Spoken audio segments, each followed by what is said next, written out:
Hello students, welcome to my channel. Today we'll start with the new chapter measurement of national income.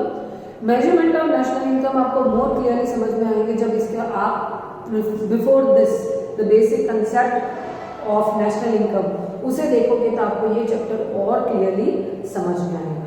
So to calculate national income हम किस तरह से national income का calculation करते हैं उसको study करने के लिए हमें पता होना चाहिए कि नेशनल इनकम की कैलकुलेशन 3 मेथड से होती है.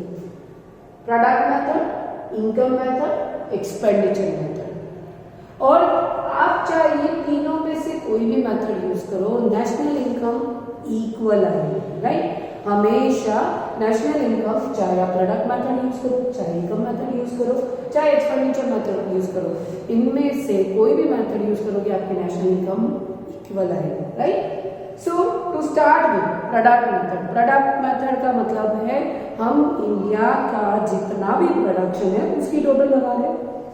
इनकम मेथड, इनकम जितने भी इंडियंस की इनकम है उसकी टोटल, जो भी वो कमा रहे हैं उसकी टोटल लगा रहे हैं, तो वो क्या कहलाता है, इनकम मेथड. एक्सपेंडिचर मेथड, जितने भी इंडियंस है जो भी वो एक्सपेंडिचर क्रिएट कर रहे हैं, चाहे वो प्रोड्यूसर कर रहा है चाहे गवर्नमेंट कर रहा है, उन सबके एक्सपेंडिचर को जब ऐड कर देते हैं तो वो क्या बन जाता है, हमने नेशनल इनकम को कैलकुलेट किया इस मेथड से, एक्सपेंडिचर मेथड से. राइट, आज हम सिर्फ इस लेक्चर में पढ़ेंगे प्रोडक्ट मेथड के बारे में. प्रोडक्ट मेथड में कौन सी इंपॉर्टेंट पॉइंट्स है वो मैंने लिख रखे हैं. It is also called as value added method. इसे हम क्या वैल्यू एडेड मेथड भी कहते हैं. इन तीनों मेथड में कंपेयर करें तो it is the simplest method. Now how to calculate national income. जब हम नेशनल इनकम की कैलकुलेशन कर रहे हैं तो हम गुड्स एंड सर्विसेज, मैंने कहा प्रोडक्ट की टोटल लगती है, तो जो भी इंडिया में गुड्स एंड सर्विसेज बन रहे हैं उनको हम ऐड करते हैं. पर कौन सी वैल्यू लेंगे, हम उसकी फाइनल वैल्यू लेंगे. हम कौन सी वैल्यू लेते हैं, फाइनल वैल्यू लेते हैं. हम कोई भी सेमी प्रोडक्ट, हम कोई भी सेमी फिनिश्ड प्रोडक्ट या इंटरमीडिएट गुड्स नहीं इंक्लूड करते हैं. हम क्या लेते हैं, फाइनल गुड्स जो कंज्यूमर को बिकने वाला है उसकी वैल्यू लेंगे. उसमें वो वैल्यू लेकर हम टोटल लगाएंगे. तो जो प्रोडक्ट्स कौन सा, प्राइमरी सेक्टर यानी कि एग्रीकल्चर सेक्टर, इंडस्ट्रियल सेक्टर और सर्विस सेक्टर, इन तीनों के जो प्रोडक्ट्स है उन तीनों की टोटल लगा देंगे, चाहे वो प्राइमरी सेक्टर का हो, सेकेंडरी सेक्टर का हो या सर्विस सेक्टर का. तीनों को ऐड किया. तो जब हम तीनों को ऐड करते हैं तो हमें क्या मिल जाता है, gross domestic product at market price. इस ग्रॉस डोमेस्टिक प्रोडक्ट में से मुझे अगर इस ग्रॉस को क्या बनाना है, नेट बनाना है, तो मैं क्या माइनस कर देती हूँ, डेप्रिसिएशन माइनस कर देती हूँ. सो ग्रॉस में से जब डेप्रिसिएशन डिडक्ट हो जाएगा तो अब ये बन जाएगा net domestic product at market price. क्योंकि मैं फाइनल वैल्यू ले रही हूँ तो ये मुझे क्या देना है, मार्केट प्राइस दे रहा है. और student to remember, national income mostly factor cost पर कैलकुलेट की जाती है. क्या रिमेम्बर रखना है आपको, क्या ध्यान में रखना है कि नेशनल इनकम मोस्टली किस पे कैलकुलेट होती है, फैक्टर कॉस्ट पर कैलकुलेट होती है. जब मैं फाइनल वैल्यू की टोटल लगा रही हूँ तो वो मुझे क्या दे रहा है, gross domestic product at market price. उसके बाद में जो भी फिक्स असेट्स का जो वेयर एंड टेयर का खर्चा होता है, that we called as a depreciation. उस डेप्रिसिएशन को अगर मैं डिडक्ट कर देती हूँ, माइनस कर देती हूँ, तो मुझे ग्रॉस का वो क्या मिल जाता है, net domestic product at market price. अब इस डोमेस्टिक को मुझे क्या बनाना पड़ेगा, नेशनल बनाना पड़ेगा, इंडियन इनकम, तभी तो वो नेशनल इनकम कहलाएगी. इसीलिए ये डोमेस्टिक को नेशनल बनाने के लिए मैं क्या इसमें ऐड कर देती हूँ, net factor income from abroad. मैं क्या ऐड करूंगी, net factor income from abroad. अब net factor income from abroad किसे कहते हैं, एक इंडियन की कोई फैक्ट्री फॉरेन में लग रही है बट वो इंडियन कंपनी है, भले वो फॉरेन कंट्रीज में लग रही है, तो वहां से जो पैसा कमाया that is the income, will be subtracted from the income of the foreign country जो मल्टीनेशनल कंपनीज इंडिया में एग्जिस्ट कर रही है उस पर जो इनकम है वो डिडक्ट हो जाएगी। तो वो डिफरेंस को हम क्या कहते हैं, net factor income from abroad. वो अगर मैं जोड़ दूंगी तो वो क्या बन जाएगा, net national product at market price. क्या बन जाएगा, net national product at market price. मैंने कहा कि नेशनल इनकम को कैलकुलेट किस पे करना है, फैक्टर कॉस्ट पे।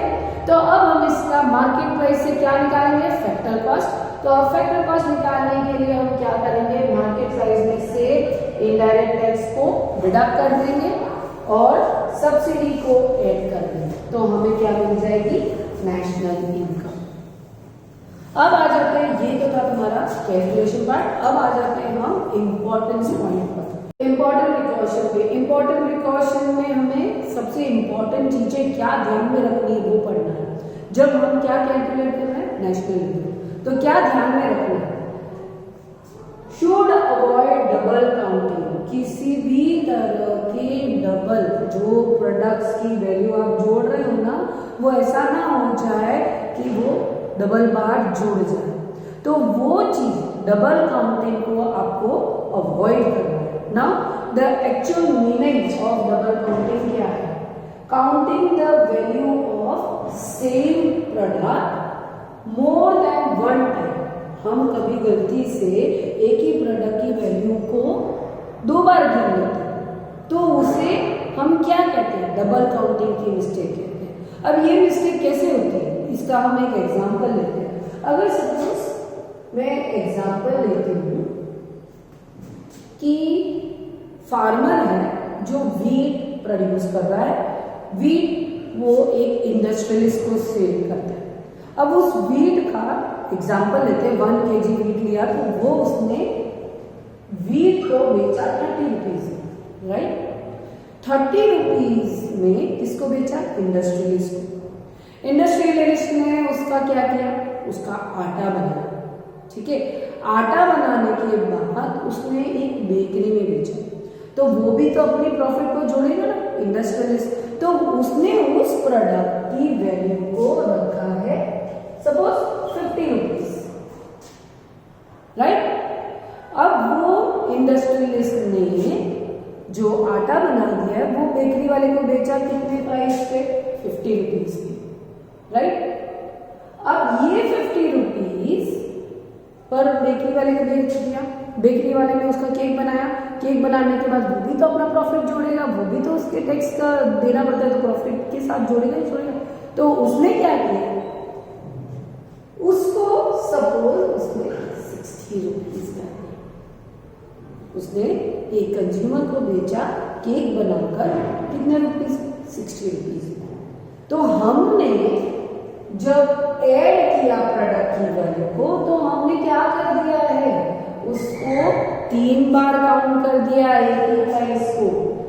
इट विल कितना बन जाएगा ये 80 प्लस 60 करोगे तो 140, इतनी वैल्यू हो गई उसकी। हमने एक बार ऐड करने की जगह पर हमने उस वैल्यू को 2 बार और एक्स्ट्रा जोड़ दिया है। तो हम वो नहीं करना चाहिए, वैसी गलती अनजाने से हो जाती है। That mistake is called what, double counting. तो एक्चुअली होना क्या चाहिए था, वीट का प्राइस है, करेक्ट क्या होगा, ये वीट का प्राइस कितना है 30, इसमें से 30 निकालूंगी तो प्रॉफिट कितना है उसका 20, इन दोनों में से जो डिफरेंस निकालूंगी तो अब एक्स्ट्रा कितना क्या जुड़ा हुआ है 10। देन एक्चुअली जो वीट की वैल्यू है वो कितनी है 60। तो हम गलती से उसको ज्यादा बार जोड़ देते हैं और उसी को क्या कहते हैं, double counting. Is it clear. तो मैंने यहाँ पे डबल काउंटिंग का मीनिंग भी लिख दिया है। और सबसे बड़ा प्रिकॉशन जब तुम नेशनल इनकम कैलकुलेट कर रहे हो तब आपको यही याद रखना है कि डबल काउंटिंग की मिस्टेक आप नहीं करो। फिर हम आ जाते हैं कि नेशनल इनकम में क्या इंक्लूड नहीं होता। नेशनल इनकम जब आप कैलकुलेट कर रहे हो तो क्या चीजों को नहीं लेते हो। तो पहला पॉइंट है value of second hand goods. Second hand goods की वैल्यू को नहीं लेते। क्यों नहीं लेते? क्योंकि जब वो फर्स्ट हैंड रहा होगा ना, जो वो प्रोडक्ट बना होगा जिस साल में, उसको आपने जोड़ दिया है, तो वापस से आपको दोबारा सेकेंड हैंड आप बेच रहे हो ना, तब आप उसकी वैल्यू को नेशनल इनकम में कैलकुलेट नहीं करते। Value of self consumption, value of self consumption या सेल्फ कंजम्पशन सर्विस बोल सकते हो, उसको नहीं लेते। मम्मी तुम्हारे लिए खाना बना रही है, मम्मी तुम्हारे लिए कपड़े धो रही है, मम्मी तुम्हारे लिए सारा बैग्स जमा रही है, तुम्हारे टाइम टेबल के अकॉर्डिंग जमा रही है, प्रेस कर रही है तुम्हारे कपड़े, वो सारी जो मम्मी की सर्विस है वो क्या है? Self consumption services. उसको कभी नहीं लिया जाता नेशनल इनकम में, उसकी कोई कैलकुलेशन नहीं होती है, मनी टर्म्स में कैलकुलेशन नहीं होती है, और नेशनल इनकम हमेशा मनी टर्म्स में होता है। इसीलिए सेल्फ कंजम्पशन सर्विसेज को इंक्लूड नहीं किया जाता नेशनल इनकम में। The value of intermediate goods, the value of intermediate goods, ये पॉइंट मैंने यहाँ पे भी लिखा था, कभी भी फाइनल वैल्यूज ली जाएगी, प्रोडक्ट की फाइनल वैल्यूज को ली जाएगा नेशनल इनकम को कैलकुलेट करने के लिए।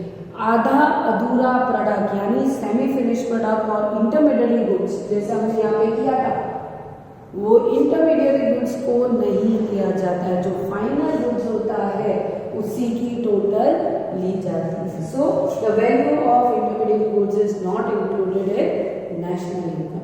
तो स्टूडेंट्स, ये था तुम्हारा प्रोडक्ट मेथड। नेक्स्ट लेक्चर में मैं आपको एक्सप्लेन करूंगी income method and expenditure method. So thank you students.